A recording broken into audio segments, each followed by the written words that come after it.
مصطفى محمد عثمان oo wiil yar oo 7 bilood jira isla markaana ka xanuunsanaya wadnaha ayaa waxa xaaladiisa caafimaad ka faala qaaday gudoomiyaha gobolka Banaadir ahna duqa magaalada Muqdisho mudane Taabid Cabdi Maxamed iyadoo maanta Maxamed Dire loo qaaday dalka Turkiga si xaaladiisa caafimaad wax looga qabto maadaama dhaqaatiirta gudaha dalka ka howlgasha ay sheegeen inaan wadanka waxba looga qaban karin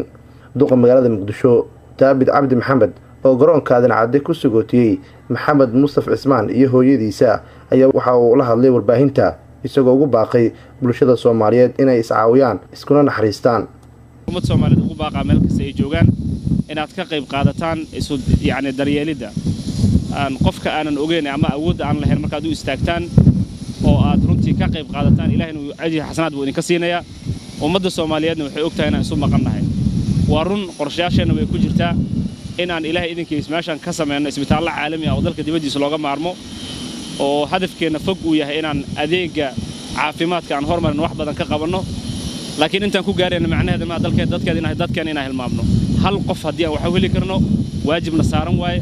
waa direena insha Allah taala awoodeena ku xiran tahay ummadda Soomaaliyeedna waa la kaashan doonaa haduu Ilaahna gaarsiiyo si ay ayagana qayb uga qaataan waxaan ugu baaqaa Soomaalida meel kasta ay joogto wiilkaas yar ee Maxamed Yar asagana Maxamed Yar la yiraahdo Maxamed Mustaf Cismaan isagana insha Allah taala inaad la garab gashaan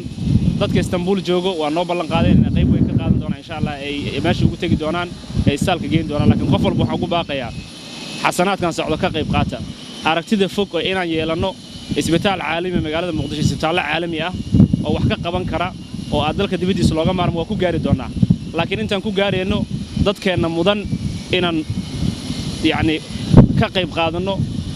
u gargaarno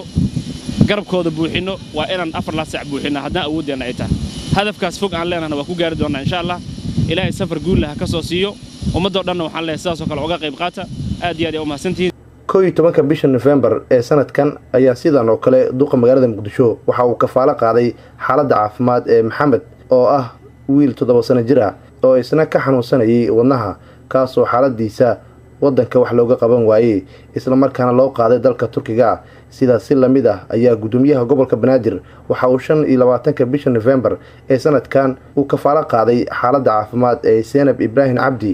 oo jirtay muddo 9 cisho ah isla markaana dhabarka dambe kaga soo baxay nabar weyn oo halis galiyay nolosheeda taas oo dhaqaatiirta qaar ka deeriyeen balse waxa kafaala qaaday xaaladeeda caafimaad mudane Taabid Nuur Saciid Taliil telefishinka qaranka Soomaaliyeed magaalada Muqdisho.